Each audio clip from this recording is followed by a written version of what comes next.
Good afternoon and welcome to Conversations with Entrepreneurs. This is the first of a minimum of 6 events which are aimed at Midlands entrepreneurs. We feature Midlands entrepreneurs and we have an interview with them, more often than not led by an entrepreneur. And the idea is that we meet and learn from each other and hopefully identify opportunities to collaborate with each other as well.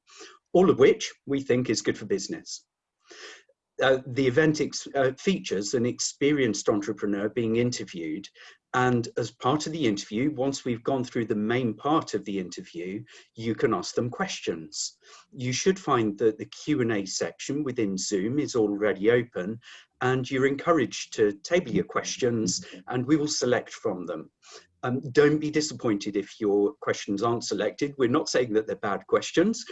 We're just running the event to time. Chat is also open throughout the event, so you can introduce yourselves to each other and chat away and develop those collaborations and share your know-how and comment about what you're hearing during the interview. We are recording this event, but the only people that are visible and audible in the course of the event will be the panelists themselves. And with that thought in mind, without further ado, let me pass over to John, my co-host, who is going to introduce our interviewer and our interviewee. Over to John. Thank you, David. Well, first of all, I'd like to introduce Alison Grade, our interviewer today. Building on a successful freelance career in the film and screen industries, Alison, of course, is an accomplished freelance business founder in her own right and now supports others in building their creative screen-based businesses through her company, Mission Accomplished. She's so good at it, in fact, that she's literally written the book on it, the Freelance Bible. Simon joins us today in the hot seat as our entrepreneur, so serial entrepreneur Simon. He's been through the process and that journey of founding and co-founding several tech startups in his time, growing them and then seeing them through to successful exits. In his latest venture, he's set himself a very modest target of helping build 1 million startups over the next 10 years. So we'd love to hear more about that. Over to you. Oh, thank you, John. Thank you, David. It's an absolute pleasure to be here today. And hello, Simon. You're in the hot seat. You haven't said a word yet. So I know. Keep it very quiet, but good evening, everybody. Excellent. So thanks, John, for those really kind introductions. So Simon, you've been an entrepreneur for a while, but I'm always interested in where entrepreneurs' journeys begin, and I feel like from what I know and have read about you that in some ways the signs were there quite early doors that you might make an entrepreneur. Do you want to just tell us where those signs might have been and how it all sort of started? Sure. Yeah, I think you probably don't know that you're an entrepreneur until you are an entrepreneur. I don't know if anybody necessarily sets out saying, I'm going to be an entrepreneur, that's my career choice. But at some point you decide to start your own business, and from that point onwards, you kind of are an entrepreneur. But I guess if I look back, yeah, you're right. There was a few sort of telltale signs. I was running, 13, 14, something like that. I was running my own car washing business, washing cars across the village, etc. But more than just, family or friends, it was, sending out flyers, putting them through doors, knocking on doors, asking for, can I wash your car, etc. So a bit of sales, a bit of, marketing activity going on there, and then a bit of hard graft in the winter, cleaning cars, etc. So that was probably the earliest. And then as I kind of progressed, I was, this is going to show my age, but I was selling floppy disks to other students on my computer science degree course. So, yeah, you're right. There was a few early signs, I guess, now looking back, that they would probably be classed as entrepreneurial. Yeah, absolutely. Because I think, people associate a kind of kids car washing business as mum and dad gives you 50p and you've washed the car and thank you very much. But you were there creating leaflets, putting them through doors, hustling and going, oh, actually, I could do this.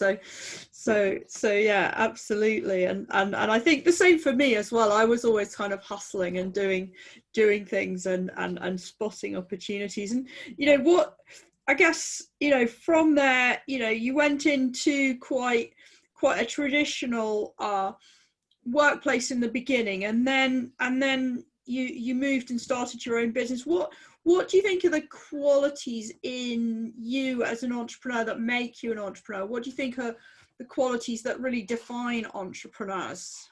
Crikey, this is the $1 million question. Is it can you create an entrepreneur, or are they born? Yeah. And I guess a bit of both probably is the answer to that. Is yes, you can create bits, but there needs to be some kind of characteristic there.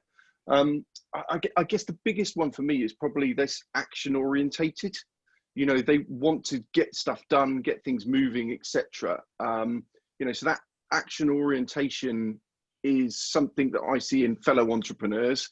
And I guess I see that in myself as well. And in some ways, that's what kind of makes us unemployable as well, because we don't want to deal with red tape and paperwork and admin. We just want to get things done and get things moving.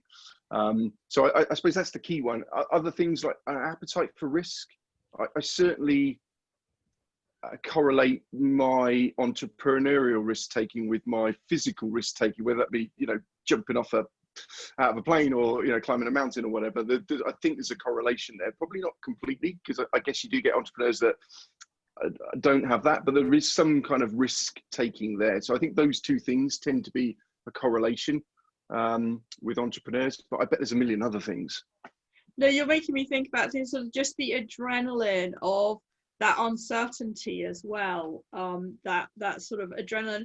And I don't know, that some of the entrepreneurs I've met that I've seen really thrive and develop have a certain kind of inner confidence that's quite unshakable. I don't know if you identify with that. Yeah, I guess you have to, don't you, really? If you don't believe in yourself, you're never going to get anything done. You're constantly questioning everything. So I think, yeah, but I hook that onto the kind of also action orientated. It's like, I might not be right, but we're going to go forward anyway. And maybe that's a bit of, as you say, it's confidence, inner confidence, ego, whatever. And there's definitely some ego in there for all entrepreneurs in some form or another. But yeah, so I think you're absolutely right. And I'm sure you see it as well with the entrepreneurs, in yourself and other entrepreneurs that you come across. But yeah, there's definitely a piece of that there. Yeah, and I always think it's a balance between like that inner confidence and inner swagger that you absolutely know the way, but at the same time, the ones I really respect and admire also have that slightly humble point of going, actually, there's somebody over there who knows even more than I do about this, and I need them in my ecosystem. Because there's a sort of, if you think you know too much and you know everything, that can be implode as well. Yeah, I mean, it's that fine line between arrogance and confidence, isn't it? And I suspect all us entrepreneurs kind of cross the line and come back and cross the line and come back, depending on the circumstances and the situation. And certain businesses require just an abundance of arrogance. If you're going to take on, I don't know, if you're creating Uber and you're going to take on the taxi industry, you're going to need a bunch of arrogance about you, because otherwise you're just going to get beaten down. So I think it does depend on the business, but yeah, you also need to be able to say, hey, I got it wrong, or actually, yeah, I need help here. I need to build a team. And that's, I suppose, if we look at skills, that's one of the skills that an entrepreneur, it should be really good at, is selling the dream to people around you to come and join you and help you. Yeah, absolutely. And I guess I sort of sometimes wonder, is being entrepreneur addictive? Oh God, yes. Yeah, I mean, it's some kind of, it's got so many highs and so many lows. I mean, it literally is the roller coaster ride. So you win a sale today, and then you've got a complaining customer tomorrow, and it's a high and a low right there within 24 hours.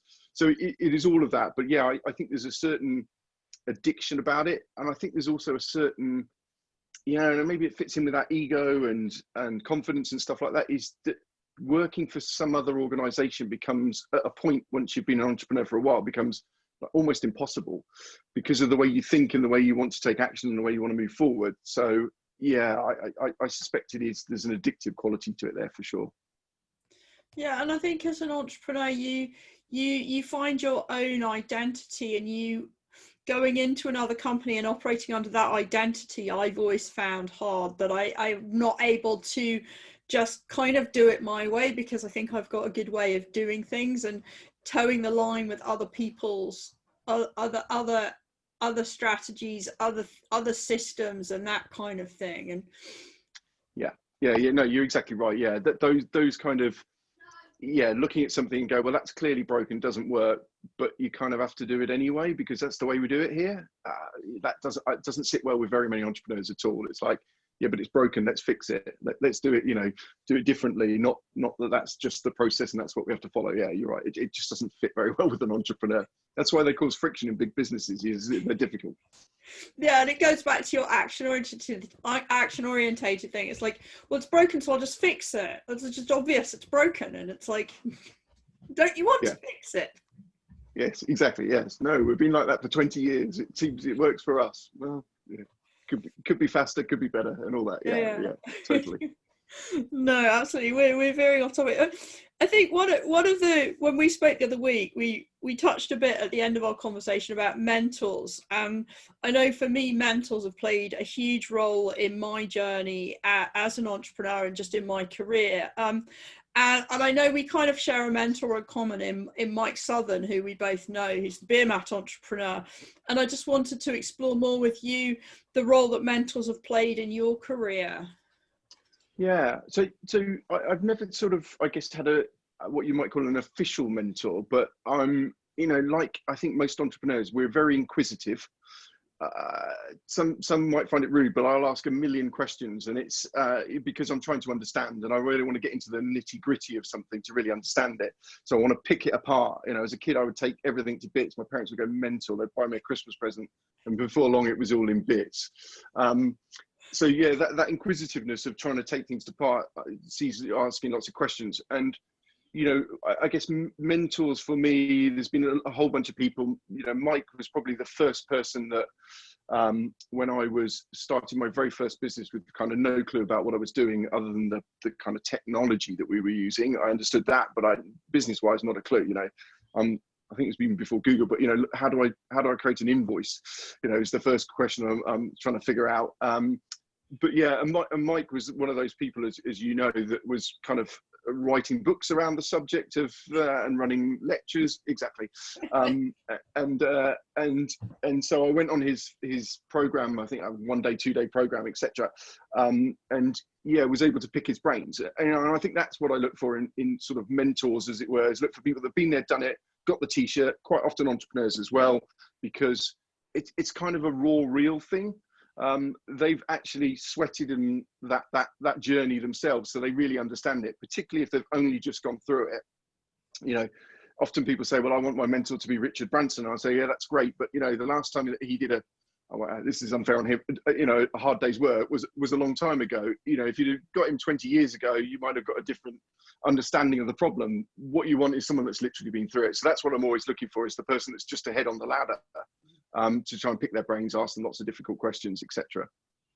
Yeah, and that's the same for me. And when I talk to entrepreneurs as well, it's about, who's that person a couple of rungs ahead of you, who's in that sphere, that's willing to help, but has current knowledge and actually will be on receive. Particularly when I talk to people in film, it's like, don't bother with Steven Spielberg, he's probably busy. Who's the person who you really respect, really admire, who probably doesn't get those phone calls, but will be absolutely delighted because they're a bit left field choice, because they're not every day. And it's those sort of people that, you sit down and you chat to them, and they see you tell them the usual things, but they just join the dots up differently, and they see the conversation from a different perspective. And that's what I always look for in a mentor. And I know Mike Mike took my business idea completely apart and put it back together for me. And actually it was a brilliant starting point, and it was low cost, low capital.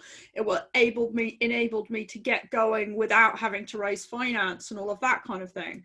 We are talking about my motorbike training school, by the way, which I ran in London some years ago, where I specialised in training women how to ride motorbikes.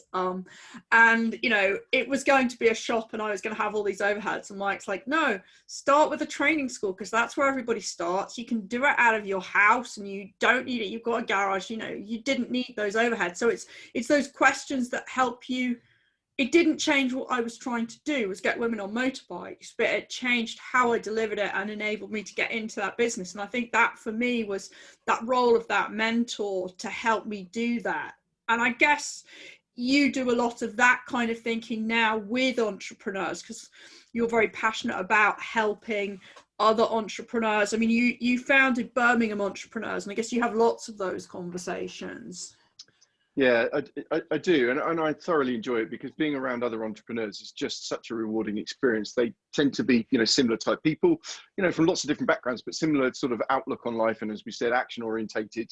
But, you know, they're just doing exciting things that are trying to change the world in some way, shape or form, big and small. So, yeah, I just love it. You know, engaging with other entrepreneurs is just the best thing in the world. I'm lucky to do that for a living, and have done for the last X number of years. So, and I think when I look back, and I think it's slightly still the case today, when I went looking for support for my first business, you know, for mentors and so forth, the best that I could come up with was, you know, the various government schemes at the time that had, and apologies to any ex-accountants on there, but, you know, an accountant had come out of a big five or something like that, and was, you know, they were the mentor of choice, because obviously business, the only thing you need to know about is obviously profit and loss and, you know, cash flow forecasts or whatever, and that's what they would teach you, and they can write a business plan because they've seen lots of. And I just thought, yeah, this is not it. Where are all the entrepreneurs helping the other entrepreneurs? So that was kind of my journey, and that's why I feel like giving back, you know, is so important for the next generation of entrepreneurs. Yeah, and I think that's an interesting observation, is that support that you get from people who understand your sector and your environment is very, very different from the professional advice that is kind of agnostic of sector, if you like. And I'm always interested in the balance between the two, because sometimes that external perspective can add, but sometimes it just causes friction and lack of understanding. Yeah, and I mean, it's true in your industry. It's very different. There are norms that are in your industry that don't exist anywhere else. And so, yeah, you do want somebody that gets it and understands it. Otherwise, you feel a little bit like you're not, you know, you're wasting your time. / this advice is not good advice because you don't understand. And I know there's always a bit of that. Oh, you don't understand our industry. But, you know, we know that certain industries have different ways of doing things, business models that work, business models that don't work in that industry. And so I think having a mentor from, you know, at least have a foot in the industry or experience of working with other clients, then yeah, it's a million times better. Yeah, there's a language shortcut as well. You know, there's, you know, that we can use the same words but mean completely different things in different industries. And, you know, percentages, you know, pricing, you know, models, all of that you've got someone who's on that page already, really, haven't you? Yeah, that's very true. Yeah, that makes it actually. Yeah, I never thought about it like that. But you're absolutely right. Yeah, because each industry has its own language, and yeah, and you're right. You could have a conversation and be talking completely different things if you come from different industries. So yeah, makes sense. I get into terrible trouble when I use the word agile in some kind of techie environment, because I just mean like flexible, but they all go off somewhere completely different. And yeah. I've learned not to use it for exactly that reason. But it's all those things, those subtleties that. Certainly when I work with entrepreneurs in creative sector, I know that because I know that language, I bring an authenticity and a credibility and a confidence that they believe I can help. And I think you must have that same thing when you're talking to tech entrepreneurs. You've just been in that world and you're connected and you can join those dots up. Yeah, and I think the key word that you used there was credibility, isn't it? Because you know, it's one thing to have a mentor that, as I say, comes an accountant or something, and they're credible around the finance pieces, obviously, because that's their background and what they're trained to. But they haven't got the same credibility as someone that's, as you said, a couple of rungs ahead on the ladder, produced their last movie or released their last game or whatever it happens to be in the creative sector. You know, they're going to be much more credible if they've just raised investment off a venture capitalist, and you're on just starting that journey. That's like, you don't get better than that. That's great advice, and it's credible advice.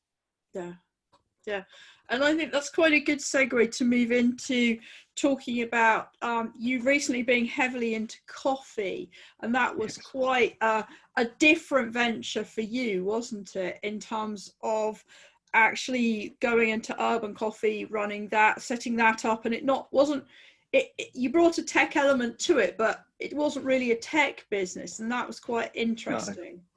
No. Yeah, I think, you know, when I set out, and I always sort of sat down and thought, well, what actually appeals to me here? What's the thing? Is it the tech? Is it the, you know, whatever it is? And actually, reality is it's the business. I like the competitive edge of trying to create a successful business, whatever sector it happens to be in.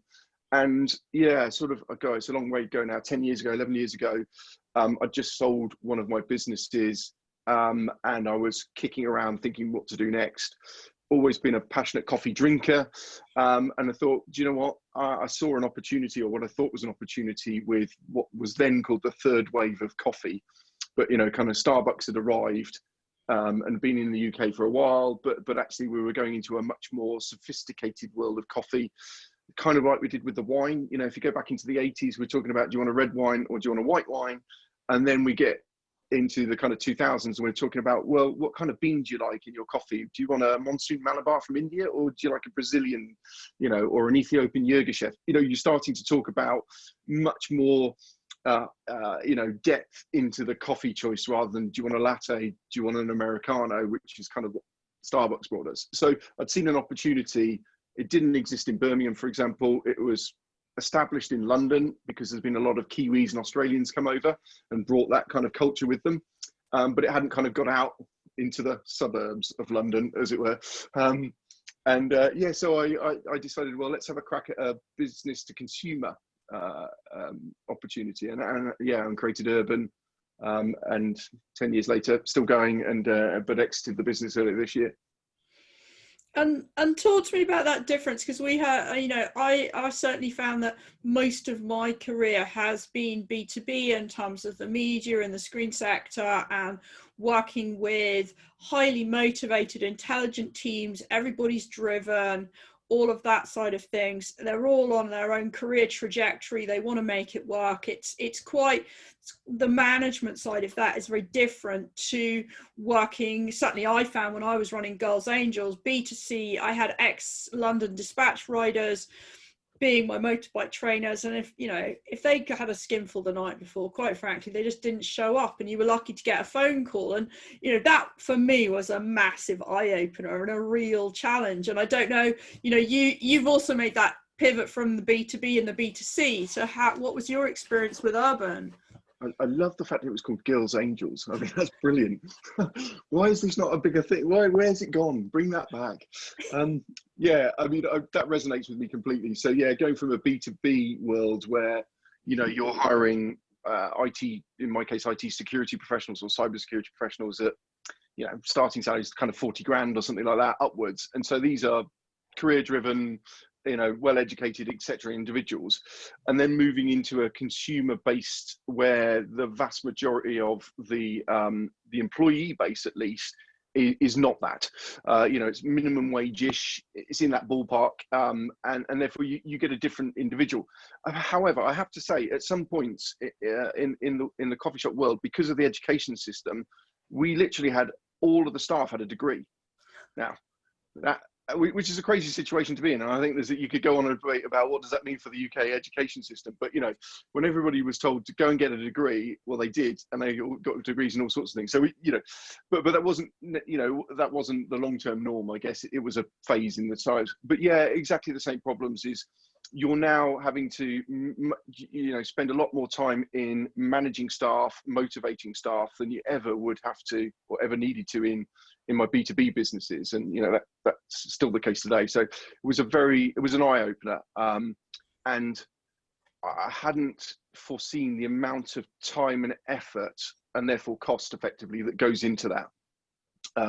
It's just phenomenal. It's a real suck on the business, to be honest. But Yeah, it's the nature.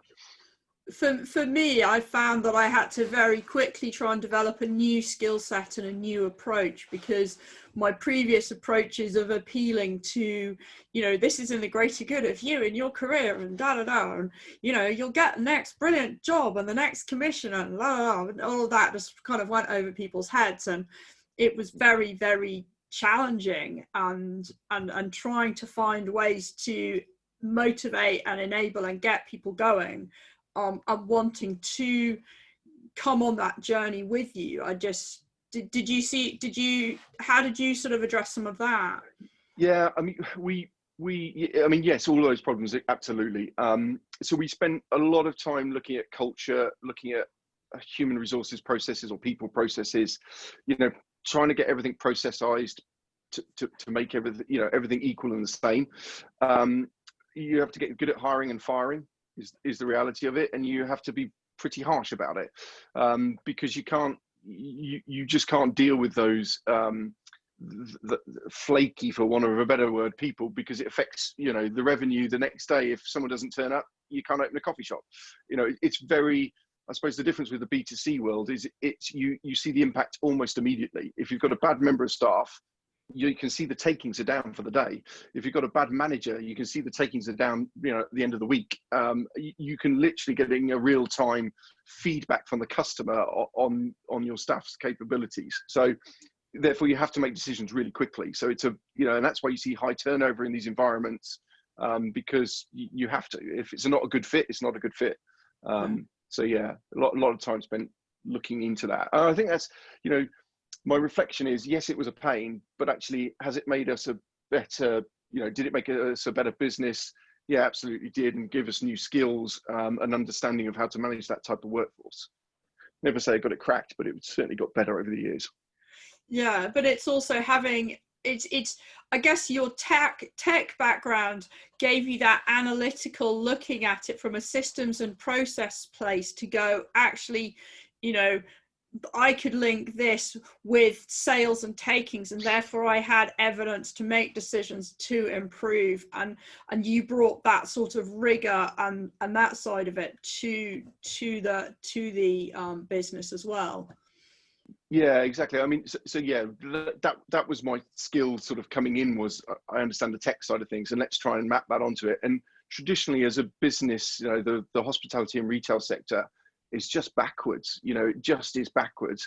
It's moved forward a bit in the last few years, iPads for till systems and things like that. But, it's generally most of the industry, particularly in the small chains and the independents, nothing. There's no understanding of it. They're looking at what money comes in one day and seeing what goes out the next day. There's no, what did we do this time last year, or any of that type of stuff.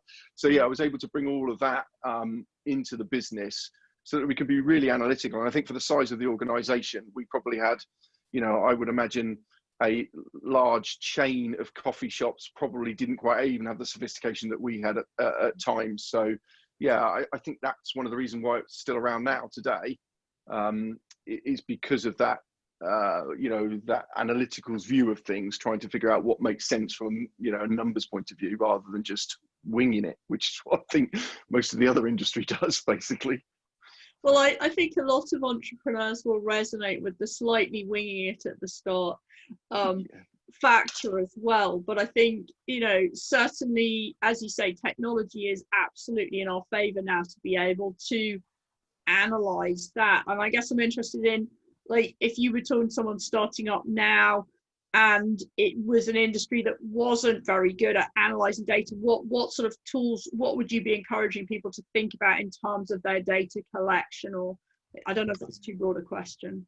No, it makes sense. I mean, I think across any of the businesses, you want to figure out what are the key metrics for your business. What makes profit go up, what makes profit go down, what makes revenue go up, makes revenue go down, etc. What influences cash flow, etc. If once you figure out what are the key metrics there, and for a coffee shop, it's pretty simple. It's actually footfall in the door, affects revenue, the amount that each customer spends. So if they spend a £5 or a tenner, that makes a hell of a difference. Labor, so how much you're spending on labor on that given day, given those takings. So once you start to know those things like wastage on food and margin that you're making on the product, you take all those, capture those, because those are the key metrics, and then analyze the hell out of them and figure out what affects each one of those, up or down, and then try and stop it from happening. Well, the up's fine, but the down, stop the downs from happening. How do you control wastage so we're not chucking away 20 sandwiches at the end of the day? It is really that. They say retail is detail, and they're absolutely right. Retail is detail. You're literally counting sandwiches and going, well, how do we not sell? How do we predict better what sandwiches are going to sell? And at times we were taking weather data and trying to map it to the revenue to see, well, when it rains, what happens? And I can tell you, here's an interesting fact. In the jewelry quarter, if it rains, we're 13% down on a Sunday. And that was what we were able to tell. Don't know what I'd do with that actually, but we're issue umbrellas or something, I'm not sure, but you can start to tell that from the data. Wow. But yeah, our weather forecasting is so unpredictable that you can plan fewer members of staff based on it. Yeah. So you exited from urban at what could be seen as quite a fortuitous time just before lockdown and things like that. And I guess you've exited a number of businesses, and I guess it's a part of entrepreneurship we don't always talk that much about, but that feeling of particularly that first business that you set up and then you exit it. I've heard it described as a kind of bereavement and going through a grieving process, and I wonder if that's something that you can identify with or you relate to. Yeah, I think so. I mean, you kind of start these things and they become your baby, and you grow with them over the next X number of years. And so you kind of feel ownership of not just the business, the brand, etc., but the people within it. And that's it's a difficult thing to walk away, whether you've sold it and it looks like it's going to go on and be a good thing and grow, etc. Even so, you kind of know that those individuals are going to come under somebody else's that's going to have a kind of different style and different way of doing things. So yeah, there is that process, and I think it's like losing someone. It takes you a while to get over. It's not to wonder what's happening on a daily basis, etc. with things. Obviously money helps, that makes the transition a little easier, but even so, yeah, it is, and you hope it goes on and continues to be a success or better even, because that's kind of your legacy. And so, but yeah, it is a bit of a bereavement process, and I think it gets, does it get easier? Maybe it gets easier as you get older. You get a bit less, I guess, attached to things, and you're more. I think once you've done it 1 or 2, 3 times, it's like it's now a process that you go through, so it becomes a bit easier. Yeah, and I guess that first time you probably put everything into it. It's the only thing you've been working on, and suddenly you wake up one morning and you haven't got to go into work and you haven't got anything to do. Nobody's phoning you, nobody's emailing you, and you haven't probably thought of a plan. Whereas if you've got a few different irons in the fire as you're later in your career, it might not be quite such a drastic impact, if you like. Yeah, totally. Yeah, or worse still, you're on an earn-out and you do have to still go back in, but you're not in charge anymore, and people are doing crazy things, and you're like, oh, I need to get out of here. This is just there's probably, for most entrepreneurs, that's probably the worst case scenario, is that you end up in an earn-out, which is where you kind of get a lump sum on day of sale, but you hand over control, but you get some money over a period, and they want you to come in and work or do consultancy or something like that. So yeah, that, I think that's quite a painful process as well. But yeah, that's where you have to pretend to be the employee again, like we were talking about earlier on. Yeah, pretend. Yep, that's the word. Yeah. Count down the days, you're crossing them off the wall. How many days have I got left on this earn-out? Yeah. Yeah, how much holiday have I got? Yes, exactly. Holiday, crikey. Yeah, what is a holiday? I don't know. But currently you've set up Million Labs and you're looking to revolutionize the speed with which entrepreneurs can reach the market. And can you explain, because I'm not very techy, as you know, what is no code? What's it all about? Yeah, okay. So kind of, I guess as it says on the tin, but you've got code, which is where we're writing a programming language of some sort to create an app on a phone or app, a desktop app, etc. Like we're using Zoom, it's being coded. No code is exactly the same thing, but you don't need to be able to learn the coded language. It's kind of, if you could PowerPoint, you can pretty much build an app. It's kind of that visual programming, drag, drop things onto a page. When I click this button, do these things for me. So it takes away that long learning cycle and collapses it down, and really it revolutionizes the world of apps and app development, because it means you and I, without much skill, within hours of input, can generate something. So that's no code. Cool. I think I'm getting it. But is it just for like tech startups, or is it any startup, or who's it applicable to? That's what I'm trying to. Yeah, it's applicable. Well, it's applicable to everyone. Obviously, who's using it at the moment?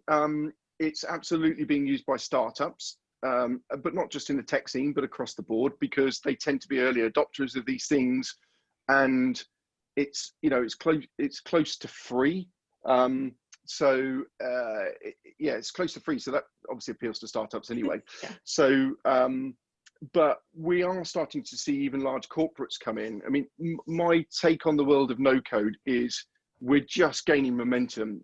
It's just become of age where actually it is doable. I mean, those old enough will remember things like Visual Basics and some of these things that were around in the 90s and they were promising this kind of no code revolution, but it never quite got there. It's there, it's doable. And we have Google, we have Amazon, and a whole bunch of big players got their own no code platforms. So it's coming. And my take on it is that what you're going to see is PowerPoint, Word, and a no code platform on every PC, Mac, across the world. And, rather than going, wouldn't it be good if we had an app for this? You're going, right, I'm going to build an app for this, and just doing it. And so you'll see in corporations all these spreadsheets and this crazy stuff of cutting and pasting from here and grabbing information from there and all the rest of it. Somebody will go, do you know what? I'm just going to build an app to do all that for us internally. So it's going to increase the pace of innovation, not just across startups, but I think across large corporates as well, when they cotton onto it and realize what's possible here. So can you give me an example of a business you've worked with? Because I'm like this kind of creative person, and I'm kind of hearing it all, but I'm still trying to join up the dots of actually what where do you get to, or what have you created as a business? What is a no code business created?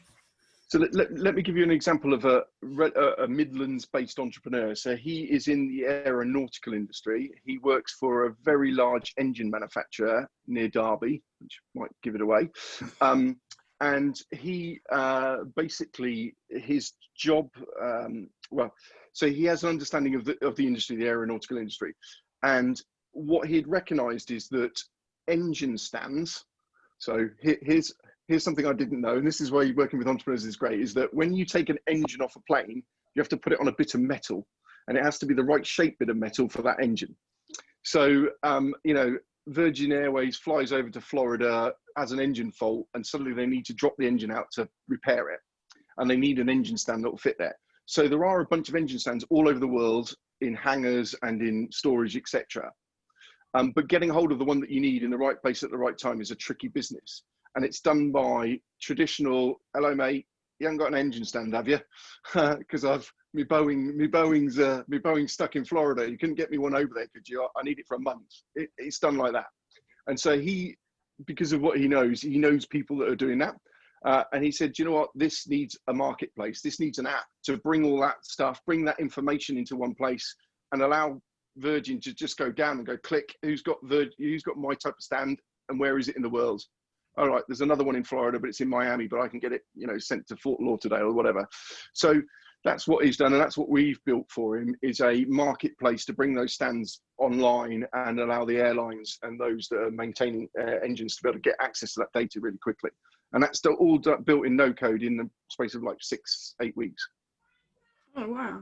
Okay, so it's solving problems solving problems that people have identified as entrepreneurs, but using slick no-code way to pull that together, so you don't have to create all of it from scratch, but it's bringing the data in, it's hoovering the data in easily, is it? Yeah, I suppose what it's doing really is, like, if you take that scenario 5 years ago, what would he have done? He's got this itch, he thinks he's found a market opportunity, he wants to scratch that itch, but he needs a coder. And he needs to either persuade somebody that's got coding skills to build that for him, or he needs $70,000 or £50,000 to actually have it coded.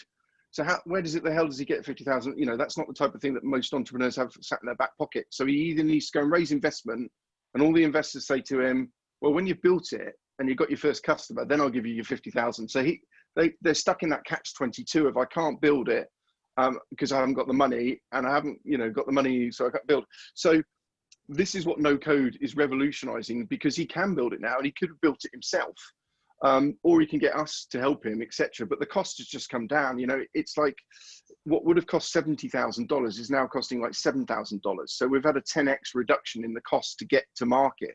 So we're going to see this massive onslaught of all these startups being created because they now can be. And we've commoditized it so that you can do that from anywhere in the world. If you've got a browser and an internet connection and some kind of tablet or PC, you can do it. So it doesn't matter where you are, whether you're in Brazil or in Birmingham, that barrier has just dropped, and that's no code that's caused that barrier. So that's what I think the real piece here is. Awesome. Okay. Yes, I'm excited now. I'm going to work out what I need no code to do to help me.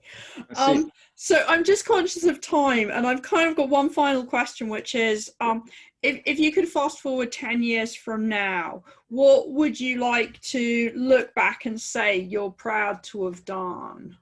Ooh, that's a tricky one, isn't it? God, you know what? And I think this is the problem with entrepreneurs, is you get to the top of the mountain, and then you start looking around going, well, what's the next mountain to climb? Which one's higher? Oh, that one over there is higher. Right, I'm going to do that one next. So you're always looking forward, never back. That's part of that action orientation. So I don't know. What am I going to look back and proud of? I mean, I don't know if this is true of all entrepreneurs, and you might be able to answer this, but you beat yourself up every day because it's not quite good enough, and you want to be doing more, etc. And so it's really hard to go, that was brilliant, that was a really good job. But, I guess any business that you're able to grow and sell, that's a good success. So, and I've done that several times now. So those type of things I think are wins. But do you know what? I think if I'm mentoring a startup and they get investment and they get off the ground, those are the ones I look back and go, that was a really good experience. So, yeah.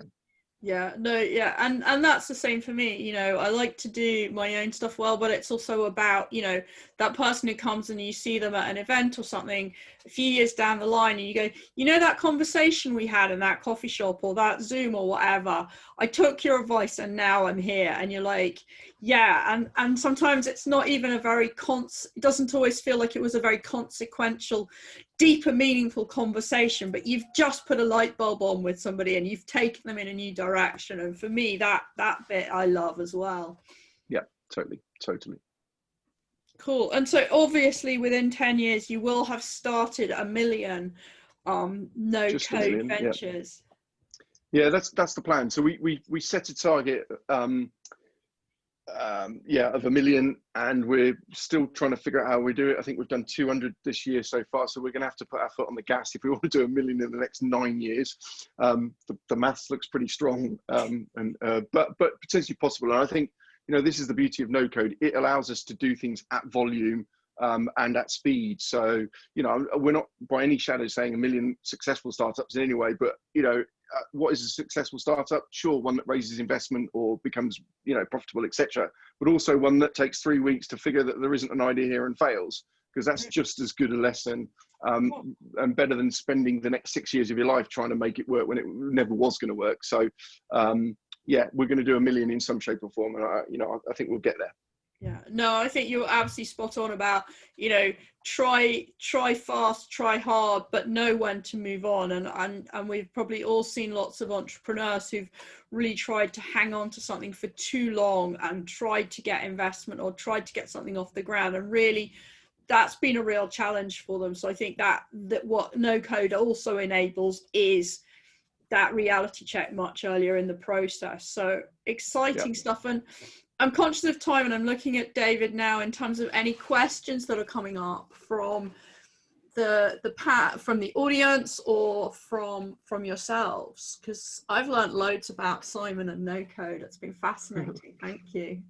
Alison and Simon, likewise, thank you. It's just been fascinating listening and really heartening, actually. I mean, I'm unfortunately not an entrepreneur. I'm an employee, but I want to be now. Let me out. It's a really inspiring story that you've told, and some really inspiring themes and some tantalizing opportunities that you've laid in front of us. We haven't got any questions from people who are attending from outside at the moment, but I've got 1 million myself. I probably need to stand you a coffee, but I'm going to limit myself to 2 unless I get interrupted by somebody else who's got control over audio. The first one is really early in your conversation there. I'm not going to call it an interview because it was a delightful conversation to watch in on. Early in your conversation, you described a time when you were a young entrepreneur and you had what, looking back, will seem like really simple questions and needs, like, how do I write an invoice? What does it look like? What does it need to contain? What can I leave out? And it was a question that you needed to find the answer to. Do you think that it's easier for entrepreneurs that are getting themselves off the ground at this point in time, Q3 2020, to get that kind of a steer and that basic grounding in not just having the germ of the business idea and the passion that will drive them, but the skills to craft the idea into something that generates revenue? Yeah, it's an interesting question. I think what's changed over the last 20 years is obviously that access to information has just become huge. So there is no problem. If you want to figure out what an invoice is, you just Google invoice template, Word doc, and you'll find one. So that's not the problem. It's almost the opposite now, is that you've got so much free information. It's figuring out which is the right bit, because quite a lot of it's contradictory. So, that's still mentors still apply, these kind of schemes that help you on that and actually collate that information for you to give you the correct stuff. I think is still required, because it's a bit of a minefield out there. You could spend days looking for stuff and have 20 opinions on what you should be doing next. So yeah, I think it's still a requirement sat there for mentors and support programs and all those other things. Can you suggest ways of reaching out to find mentors? It sounds like you spotted a day course or a 2-day course and you went on that and were really inspired by the person that you found out about. Are there any more controlled ways for people to access mentorship? Yeah, so obviously there's lots of programs out there, whether they be local government or lots of private programs. I mean, we as Million Labs, one of our ways of bringing startups on board is we run boot camps and things like that. So there are programs like that. There are accelerators, there are incubators, etc. out there. So they're always good because they give you a formulaic, they give you all that information, but they also have access to mentors. But we've probably all got LinkedIn or something like that, and it's figuring out what skills do I want? Is it industry person? Who's an industry person? Doing some searching around like that, and actually just asking. What entrepreneurs should be good is the hustle. You should be comfortable just going and sending an email or an email to somebody to say, hey, I'm in this position. I really would just like to pick your brains, buy you a coffee, etc. And that's how you find a good mentor, build that way. So, yeah. And I suppose it starts with recognizing that it might feel a little bit isolating. You're an entrepreneur, you're the one that's driving it, but actually help is at hand. And it's the right thing to do to recognize that you need to lean on other people's expertise and experience. Go and ask. Yeah. We've got an audience question, which I'm going to share with you, if that's okay. What moment do you decide upon the right time to exit? Is it a case of an offer coming in, or a moment where you feel like you've taken it as far as you can and you think that there's a market out there? Yeah, so probably a bit of both. I had some earlier offers in my first business that were fairly early on, and I didn't, take them. But somebody once said to me, like, if somebody ever offers you money, to buy your business, take their hand off right there. Don't even think about it, just do it. And so I think there's a lot of that flattery, but it does depend on whether you think you can take it to the next stage. I certainly, for me, when it gets to kind of $1 million turnover and around that point, it starts to become like a grown-up business at that point, and you start to have a bit more process and a bit more red tape, and things have to be done in the right way and stuff like that. And that's typically where an entrepreneur goes, hang on a minute, I'm not the grown-up in this relationship, let's find somebody else. And so you either bring in somebody and you step to the side, become chairman or some other random job title, or you exit the business and you pass it on to somebody that can scale it to the next, from the 1 million to the 10 million or the 10 to the 100 or whatever. So I think that's probably the answer, is figuring out when you've had enough and you think you can't take it any further. And do the maths and assess the market. Can I add into that as well, David? Because I think also for me, in my businesses, the for sale sign, whilst it might not have been waving from the window at all times, if someone came knocking, I'd always have a conversation, because if someone comes knocking, the price is higher than when I go knocking looking to sell. So it's just it's always a buyer's market, so I'm always aware of that side of it too. And if I was trying to exit and strategically do that, I might try and make it look like somebody was interested and warm them up in the other direction, just to keep the price up. Yeah, indeed. Thank you, Alison. And one final question, I think, because I've got an eye on the clock and we really ought to start to wrap up. In terms of, going back to being children in a playground, actually, I've spotted some toys. I want to play low code or no code. From my perspective, probably in common with many of the people that have joined together today on this event, you look around the world and you see an ocean of problems, many of which we can set a machine, they are soluble by machines. You work out the solution, set the machine just to tick over and do it, and we've got ourselves a business there. If I've got the germ of an idea, or if I'm that kind of person that thinks I can find solutions using machines, how do I get into low code? Where do I start? Yeah, so there's lots of tools out there, and you can literally search no code or low code, and you'll get a list of them turn out. But and it kind of depends what type of app you want to build. Let's say you wanted to do a mobile app, you've got an idea and actually it works on a mobile, it's on an iPhone or an Android. Then things like Adalo, ADAO.com, I think, is a great solution for no coding an app like that. There's a corporate version, a startup I've invested into called Fliplet, FLIPLET.com. They're a London-based startup. And they do mobile app, low code, no code development. So you could just pick a tool that you think best fits your solution, as it were. And then there's so much, again, like the internet is full of YouTube videos on how to do it, blogs and all the rest of it. So you can kind of find your own way through it, or you can jump on a boot camp. There's loads of boot camps with people training you.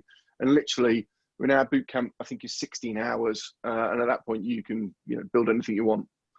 After 16 hours, so it's not very long, much investment compared to a coded equivalent, which might be lots of hours, hundreds. Absolutely. Midlands entrepreneurs, here you go, you heard it here first. Some awesome opportunities. Thank you so much, both of you. But I'm going to bring the questions to a close, and I'll hand over to John to bring our event to a formal close. All right, thank you, David, Alison, Simon. That was fantastic. I really enjoyed that. And I hope all of you who joined us also enjoyed it. I'm going to give a quick shout out for our next event. In a month's time, our interviewer is going to be a fintech entrepreneur and investor Joel Blake. And our entrepreneur in the hot seat is going to be Tim Luft, who, amongst other things, founded a VR startup in the Midlands. So that's going to be another fascinating conversation. At the end of this event, do please spare us a minute for your feedback. As David mentioned right at the beginning, this is the first of a series of 6. We really want to make it interesting, engaging, stimulating for you, and we want to get the practical details right as well. We want to settle on the right day of the week, the right time of day. So give us all your feedback, please, and suggestions. That's all from us for today. Do keep a lookout on the social media threads for details of the next event, which will be in a month's time. And we look forward to seeing you all again. Thank you very much. Thanks a lot. Thanks a lot. Night. Thank you. Good night. Good night.